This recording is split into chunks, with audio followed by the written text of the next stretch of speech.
Hi people, welcome. Hi guys, welcome back to my channel. Thank you for tuning in. If you're new here, where have you been? Where? On this YouTube. But anyway, thank you so much. My name is Tolulope and I film from Lagos, Nigeria. On this channel, we discuss faith, marriage, and lifestyle related topics. So please be sure to click on that subscribe button and join the Team Solutions family. I feel like I could pass for a presenter now, you know. Anyway, today, as you can already tell by the title, I'm here to do a video on things that no one tells you about marriage. You know, a lot of people, especially in this part of the world, there is so much pressure we put on ourselves, pressure from people. We just all want to get married, but things that people don't tell you about wedding or marriage, no, not weddings actually, things that people don't tell you about marriage, that is when you now get there that you get to find out yourself. I'm just here, the list is actually so long, but I'm just here to see how I can discuss some, you know, of it. This video will be for someone who just got married and you're facing some challenges, you know. So I just want to come close and tell you that you're not in it alone, or you're looking forward to getting married and all you're thinking about is just the euphoria, the wedding, the passion, the honeymoon and stuff. There is more to it, and I'm just doing this video from one sister to another. So let's get right into it. The first thing is, you won't always be together.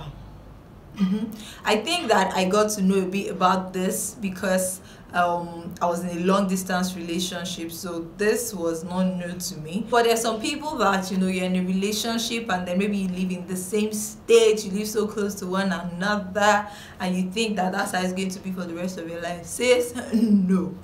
You know, for me, this was, like I said, it was a bit not a challenge or a struggle, but that's one thing that you're not going to have.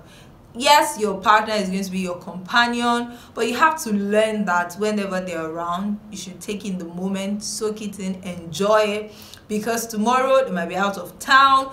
Or if you have a 9-to-5 or your husband has a 9-to-5, obviously everybody will be at work. There's this statistics that says that people spend most of their lives in the office, for those that have a 9-to-5, you know. So obviously it's not even with your partner or not even in church. But anytime you have together, you just have to take it in and enjoy it. But if you're thinking that, oh, you're going to have somebody that you'll be together 24 hours of every day, cut it. It's a lie. That's not going to happen. And this is where this point brings me to. You have to learn to be fine by yourself.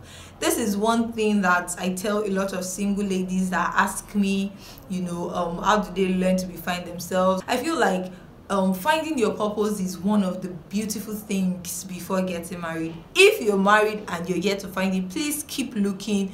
You will find it. But I'm just saying that if you have a purpose, this is not to say that your purpose comes before your partner or is a replacement of your partner, but the fact that when your partner is not there, you know, there is something else that can take your energy. It keeps you from being so dependent and so needy. Like I said, when I got married, you know, my husband would go out, and I think I said that in our Marriage Is Not For Kids video, our 1-year anniversary video. You know, those were one of the things I struggled with a bit, you know, waiting for my husband before I do everything. But the sooner I realized that, girl, the man has his purpose to fulfill and I have mine to fulfill, the better it was for me, because that now made me to learn to be fine alone. Find things to do by yourself. If you enjoy watching YouTube videos, perfect, just go and binge and be watching away, you know. But more than even those extracurricular activities, be so involved in your purpose, know what your purpose is, and learn to be content. Spending time with Jesus is another great way to, you know, not be feeling needy and waiting for your husband every time. Spending time with the Word of God, spending time with Jesus, listening to gospel music, listening to, you know, Christian messages is another beautiful way to get rid of loneliness and the needy what is it called, the needy attitude. It's an attitude, I don't know, you guys understand. Second thing is, you will lose some friends. Can I get a witness? Now, I've heard this a lot. Thankfully as well, I am not one of the people that had a very big, you know, circle of friends before I got married, but still some still had to go. I feel like one of the reasons is, even if you're like me and you're like, everybody's welcome to my home, we've been friends before, let's be friends now, because even before I got married, I didn't have a big, list of friends. Maybe acquaintances, I had a lot, but for friendship, it was very limited. So my house was still open to everybody. But I feel like even if the problem is not with you, some people just feel like, oh, now that you're married, you're no more in their class, or that you're no more in their level, then they move on to looking for other friends and stuff. Be fine with it. To be honest, seasons change. Me, I'm fine with accommodating my friends from when I was single. In fact, I don't know how some people shall, let's be honest, some women, once they get married, they're looking for married friends, which is okay, but it doesn't now mean that you should not let go of all the friends that you had before you got married. They too will be married someday, so what? Anyway, that's another thing you have to know. You're going to lose some friends, and be okay with it. Your husband as well, men don't really have a problem, but whether or not he likes it, he's going to lose some friends. Just learn to be okay with it. So that I'm just saying this so that it's not a shocker to you when that time comes. The third thing will be to drink, eat, shower, walk with forgiveness. You're going to need a lot of forgiveness in marriage, guys. Like, this cannot be overemphasized. If you're going to have a long-lasting marriage, you need the Holy Spirit to help you deal with that issue of forgiveness. My husband and I are best of friends. I can say under anywhere, anybody. I'm his best friend and he's my best friend. If you can hear some dishes, please ignore. My younger sister is doing the dishes, but the message has to be preached. Anyway, as I was saying, so I'm his best friend, he's my best friend and stuff, but still we get on each other. Sometimes Oluwajomiloju gets on my last nerve, and I'm like, really? Recently, the Holy Spirit told me that man is not your Jehovah Jireh. He's not going to be able to provide all of your needs, and he sang deep for me, so don't expect that the man will know when to kiss you, when to cuddle you, or he will know that you need money, or he will know that you want to be Just know that yes, it is important to abide together in peace and pursue peace with all men, your husband inclusive. So it is important that you have that trait of forgiveness. And you need to start practicing it now. You need to start practicing it now. It's important because you will need a lot of it. Like, I don't even want to go into that. I think we spoke exclusively about this in our 1-year anniversary video, so please go watch that if you haven't watched it. But forgiveness is one thing that you cannot do without if you want your marriage to work and last. Fourth thing is, it won't always be your way. My dear sisters, welcome to the club. It won't always be your way. For those that have been married for so long, they are going to tell you this. And I think this has also to do with the Holy Spirit helping you. You're not going to always have your way. Some people are very strong, opinionated. Like, it's either my way or the highway. If it's not my way, I'm checking out. But that can work if you want your marriage to last. You see people that are happy on social media. You see people that come on YouTube, do videos, but you don't know what they deal with behind closed doors. And this is one thing. Like, if you always want to have your way in a marriage, then maybe you're better off single. Because now it is two people that have two different backgrounds, two different opinions, and exposure, and two different opinions about life in general. So be willing to accommodate each other's opinions at every point in time. Be willing, especially as women, you're supposed to submit. And if you have two drivers in a car, what happens? The car will just keep going and then even end up in accidents. So it's important.